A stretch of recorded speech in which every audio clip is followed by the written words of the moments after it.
Hello, welcome to Performance Anxiety. We analyse the film, television, theatre and comedy performances that everybody is talking about. I'm Alex Dale, and with me is my resident film expert, Dr. Maren. Yes! Finally, we're going to talk about something important. James Bond. James Bond. Specifically, our question for this episode. Who is going to be the next James Bond? Oh, my word. I've never been so emotionally invested in an episode as this one. I mean, it is such a hot potato of a question, isn't it? It really is. It's a question of national identity. It is. You know, as a German, I don't feel qualified. Oh, well, I'm afraid you're going to have to be Dr. Tom. Step up, right? Yes. For Queen and Country, or King and Country as it now It is. is, yes. So the character of James Bond and how much he has come to represent the English character and national identity, about how the English see themselves and want to be seen. In this constant questioning about who should be the next James Bond. It's a big old question. It's a big one. So, No Time to Die was the last Craig film, and that was the end of an era in a lot of ways. It is. Yeah, they killed Bond. They killed him, yeah. That's significant, and we're going to come back to that. But now, of course, inevitably, there's just a ton of chatter about who could be the next, which actors are up for it, who would be appropriate. Yes. So let me just give you some names here and see what you think of All these. right, from when is that? This is from Vogue. You'll be delighted to know. I read. Yeah, I've film got a sub. expert. Yeah. 1st of February 2023. Aaron Taylor Johnson. He's the hot favourite at the moment. Reggae Jean Page, Lashana Lynch, Sam Heughan, Idris Elba, Pape Seydoux, Omar Sy, Tom Hardy, Tom Holland, Richard Madden, Daniel Kaluuya, Tom Hiddleston, James Norton, John Boyega, Henry Cavill, Cillian Murphy, Luke Evans. No mention of my favourite Florence Pugh, but, you know, Kind of everything. it's only a matter of time. Wow, it reads like a kind of eligible bachelor list of equity. Yes. Well, the funny thing is, of course, is that no sooner has this list been written that Barbara Broccoli, the producer of and guardian of the Bond franchise, together with her half-brother, Michael G. Wilson, said on the BAFTA red carpet, casting hasn't even begun yet. There's a lot of speculation.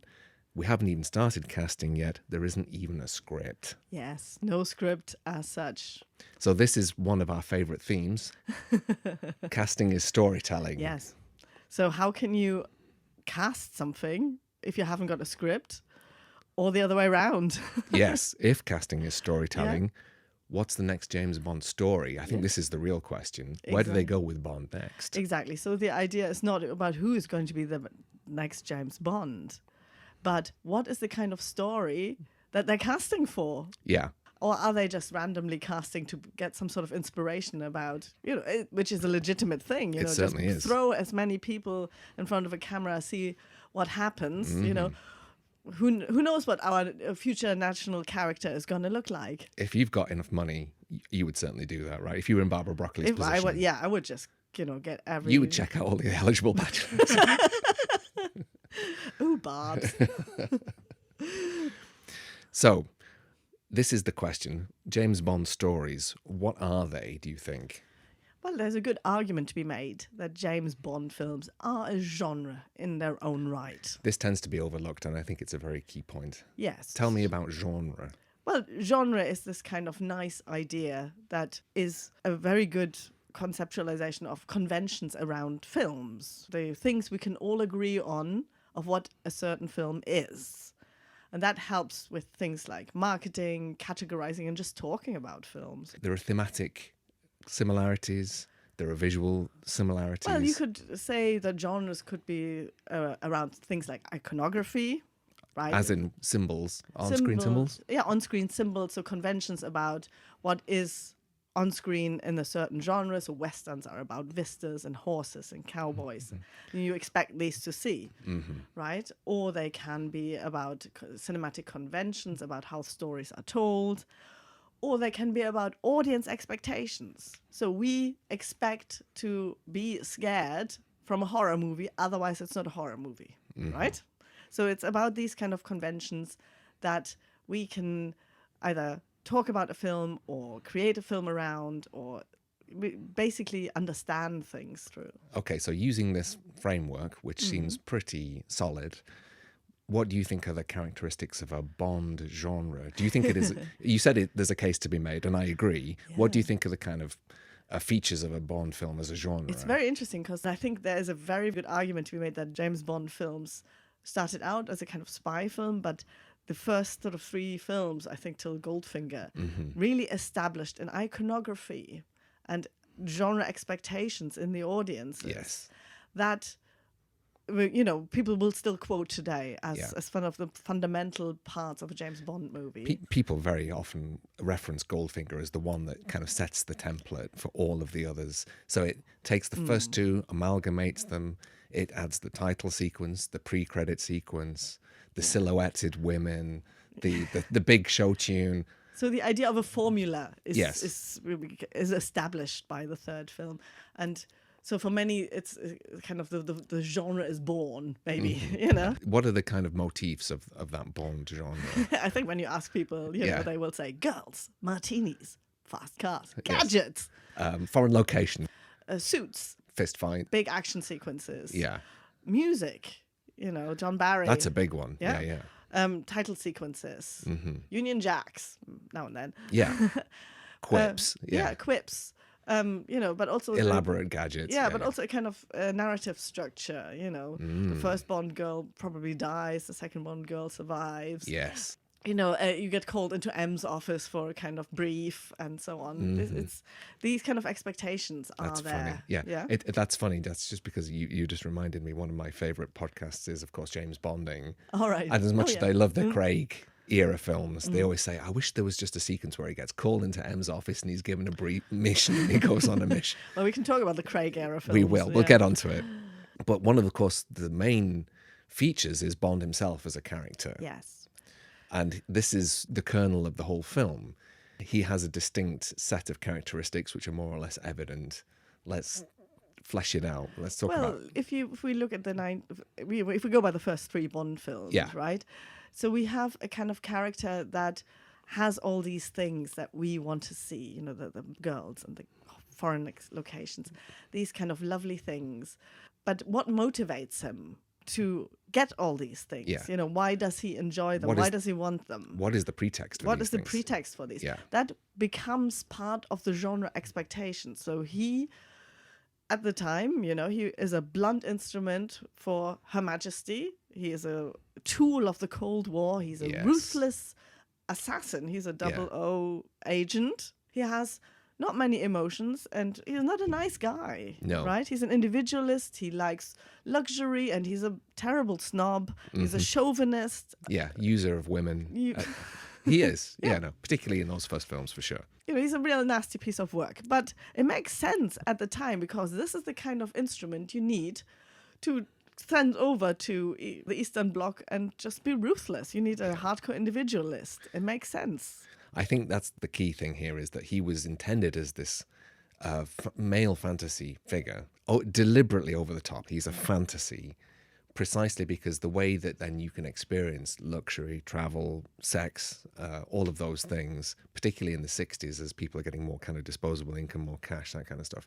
Who would be the person who could do all of those things? A spy. A spy, of course. And he will do those things because he is in the service of Queen and country. He identifies, yes, you know. And I think this also establishes another genre convention. Tell me. And that is that of audience expectations. So the same way we want to feel scared in a horror film, James Bond films evoke a kind of illicit enjoyment of these things in the audience. Of kind of taboo things almost. Taboo things you should not be enjoying, laughing at. Yeah. You know, the subjectivization of others. Yeah. The ruthless pursuit of something that you just want to enjoy. Yeah. Yeah, this kind of mindless killing of other people. Yeah. So the license to kill is for the audience as much as it is for James Bond. Exactly. So the idea that James Bond films are a fantasy for you to simply enjoy things you shouldn't enjoy, that are taboo. And that's one of the great draws of these films, right? He is not noble I think this is a kind of really misconception. He's not a noble guy. No, he's not. I think there's a kind of wishful thinking in the English psyche that James Bond is a noble man, and he's not. On the contrary, he is kind of ignoble. He is quite selfish and ruthless. So the genre convention of us enjoying a Bond film, we enjoy the spectacle, we enjoy the kind of lifestyle that he has vicariously through this character.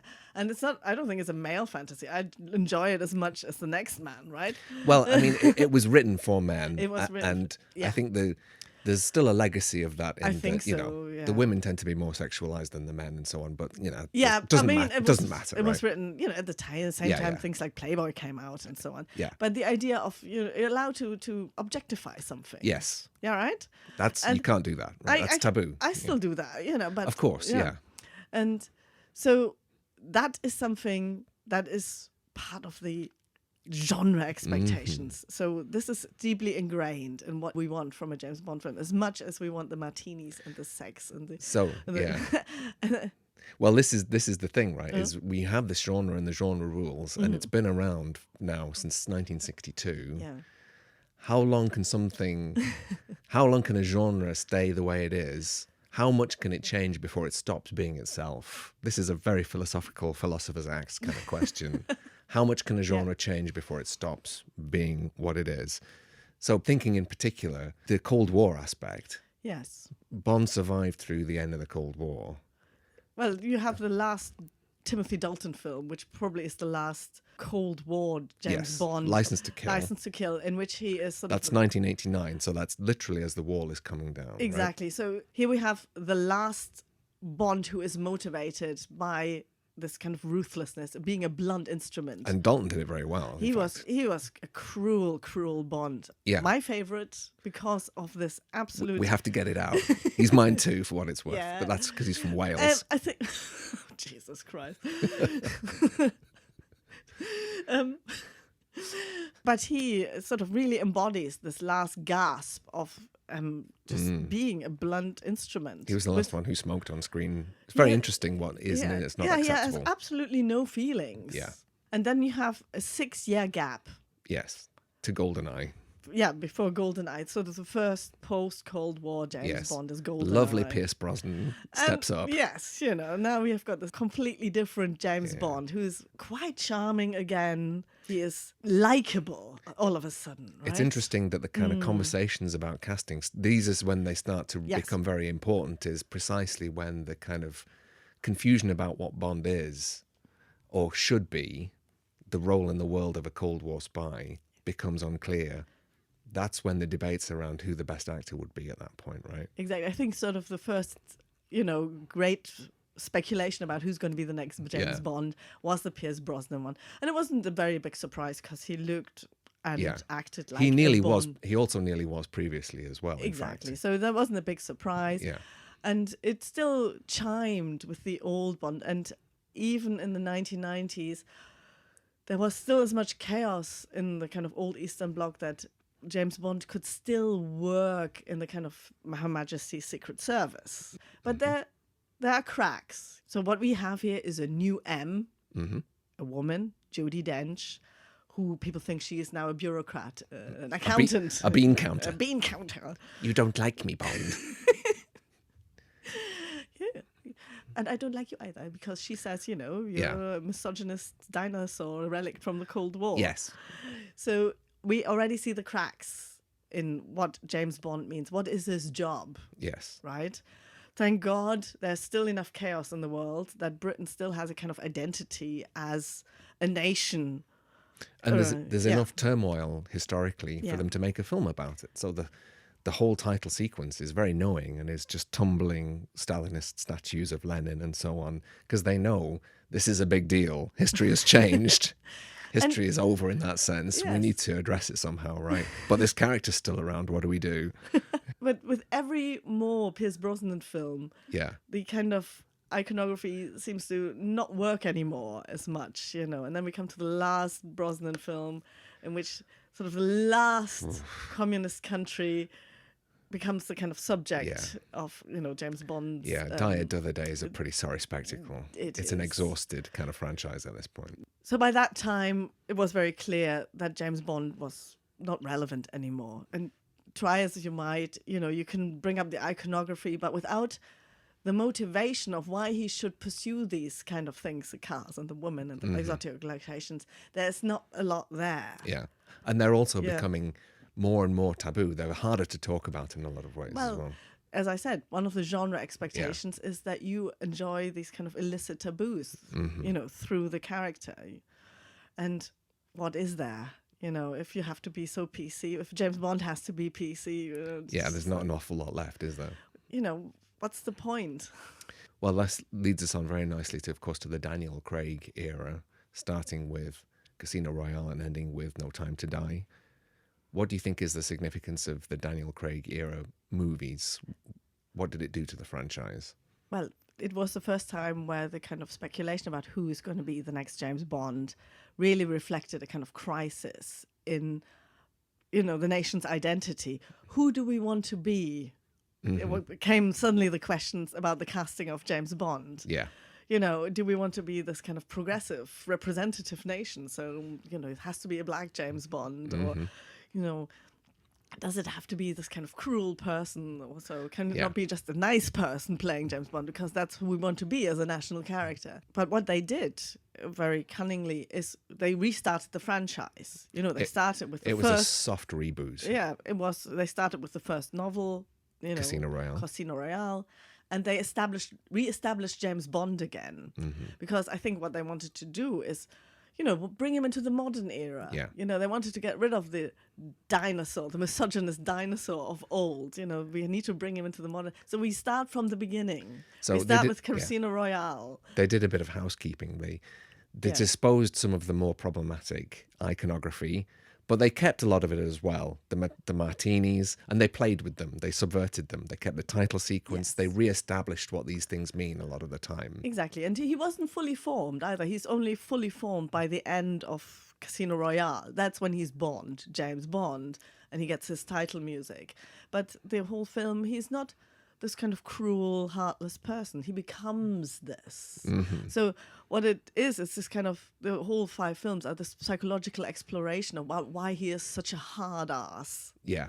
And so they give him this psychological background, which is, of course, a fundamental, either, in my opinion, mistake, because you fill in these kind of gaps that don't need to be filled in. They need to be filled in. And before that, it just is this kind of horrible person. It doesn't need a psychological explanation. No. But it tells you more about the times that we live in, that people think, well, why does he need to be so cruel? Yeah. And you need to give him... He's just misunderstood.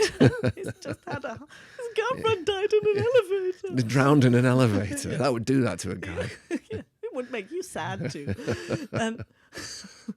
But... So, and here we have already a problem with this is, the kind of Craig era films. Yeah.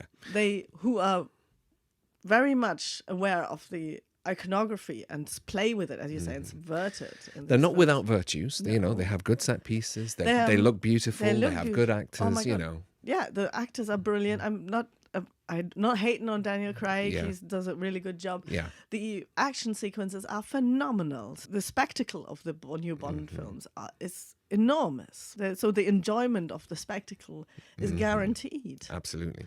What I think is the key question is, do you think it's actually a Bond still in the Bond genre at this point? Because by the end of that tenure, particularly with No Time to Die, it's almost not Bond anymore, right? Well, I think there's a good argument to be made that No Time to Die is not a Bond film. Okay. I agree, but I think that's controversial, and I think a lot of people would disagree with you. So spell it out for me. I think lay it on me. Well, we have these kind of established tropes of the genre. There are rules. There are rules, which have been already written down, and they are being broken in No Time to Die. But on the other hand, No Time to Die is the conclusion of the Craig era. So it has to end in the way it does. So maybe it nullifies the whole kind of Craig Bond sequences as Bond movies. Yeah, so it sets them apart from what has come before. So what happens in No Time to Die is a kind of real change about, first of all, motivates Bond. This is the big one, I think. This is the big one. This is You the know, one that people this- actually haven't talked about It very is much. exactly, suddenly, not only has he have to have the psychological explanation about why he's a dick, here his motivation is a family unit, which is an American sort of Hollywood-style trope that the conclusion of a film should end with this kind of reunification of the family unit. And it very often is the mother, it's the symbolic mother, the symbolic father, the symbolic child reunited. And so what motivates him is this family unit. It's not his own individualism anymore. Yeah. He's an altruist for the first time ever. Yes. Which is a major deviation from Absolutely. who James Bond is. So, and you have a child in the James Bond movies. Yes. This is an absolute no-no. This is very interesting, This and is- I only learned this very recently in the writer's manual, Yeah. insofar as there is one for James Bond films, say, no children. No children. And that's very noticeable retrospectively when you think about it. There's only one child when Roger Moore pushes the kid off the barge. The Yeah. kid's trying to sell him elephants, right? And already that one was like, oh, that feels a bit weird. Yeah, no kids in James Bond Yeah. movies. And of course he dies. Bond dies, Yes, not the Bond- child. not the child, yeah. Bond dies, and that's the Yeah. biggest one of all. Yeah, because although it says at the end Bond will return, Yeah. it just, The action says otherwise. This is one of the genre expectations. Yeah. James Bond will return. yeah. And this is pretty categorically saying, no, he won't. At least not like this, he won't. No, exactly. Yeah. So this is very interesting because we're talking about change and continuity. So this is the question, is what next? So Barbara Broccoli said in September in Variety that the next James Bond will have to be an evolution. Bond's evolving just as men are evolving. I don't know who's evolving at a faster pace, she says. And she adds, Daniel Craig cracked Bond open emotionally. I think this refers very nicely to what you've been talking about. Bringing audiences into their characters' inner life. The films over his tenure were the first time we really connected the emotional arc. So the question is, what next? Where do you go with this? James Bond is an icon of a man and a Britishness in the way we've been talking about, but no one can agree what it means to be British or a man. What do you do? How do you make Bond relevant? If you were Barbara Broccoli, what would you do? So there's, of course, different options for Barbara Broccoli. Of varying artistic varying- and commercial degrees, right? Yes. What any kind of good commercial producer would do is go with the latest idea of creating a franchise in terms of universes. Right. So you could go and work with Amazon or Netflix or so and create a whole James Bond universe. Like a Marvel universe, you mean? Like a Marvel universe or a Lord of the Rings universe or something like this. Oh, yeah, like the Or Hobbit Star and- Wars universe. Okay, right? I get you. And so you could have a traditional James Bond movie, but you could also have, I don't know, the Moneypenny Diaries. Delightful. Yes. Or, Yes. Gardening with Q. Dinner parties. No, I think it would be gardening with M. Yeah, Dinner parties with Q. exactly. And you could sort of fulfill anybody's sort of need to have the national character represented with, because if you've got like several kind of franchises of Bond, you could have several kind of representation of Britishness maybe on this. Commercially, I think that's Yeah. that's It good. makes small p political sense to do something along those lines. Yes. What about a retro version? Do you think there's anything in that? So the Broccolis don't own the rights to the character. Yeah. So you could have a James Bond that is set in the 1950s or 60s. The problem is the Broccolis own everything else, right? They own the Yeah. rights to the music, the title sequences, the gadgets, the actors. Anything that's recognizably Bond. And all the iconography that you want from a James Bond film is Yeah. actually owned by the Broccolis. Right. So there is that. And, they couldn't do a retro Bond because, first of all, they can't do the product placement in the Yeah. new James Bond. Yeah, there's no Apple phones in the 60s. Yeah, you can't there's have no them. Tom Ford suits. Yeah. So, and that's kind of one of the big deals about a Bond Yeah. film. So, There's a commercial reality to it. yes. So the Broccolis couldn't do Yeah. retro Bond, but maybe somebody else can. So you would have to really reinvent the genre as something completely new. You have to divorce it from the iconography you love. Could be done. you know. But it would be an artistic experiment more than a commercial one, probably, by the sound of it. Who's the audience for this, you know? Yeah, other than a handful of kind of pedantic scholars like Bond scholars. But on the other hand, what is the pleasure of James Bond films? And there's Yeah. the genre. What is the irreducible, if there is Yeah. one at all, what is the irreducible essence of Bond as a franchise? Exactly. So how much can you take away of the James Bond Yeah. to still make it be a James Bond film? Mm-hmm. And one of the things I think makes it a James Bond film is the audience reaction to what they see. And that is the promise of illicit pleasure. You think you can't take that away? You can't take that away. No. And I think that's the make or break of the next James Bond film. Whatever is going to happen, I think maybe we're going to see another big break in the same way we saw in a time break. Yeah, in the same way we saw a break between the Timothy Dalton era and the Pierce Brosnan era. And then whatever comes next is going to be interesting no matter what, but because it will be relevant, because it will be of its time. Mm-hmm. And it might be a car crash, but at least it will be James Bond causing the car crash. It would be a car crash with a good theme tune, yes.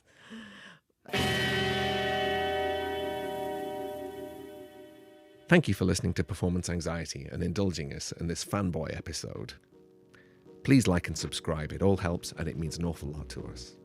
Performance Anxiety will return.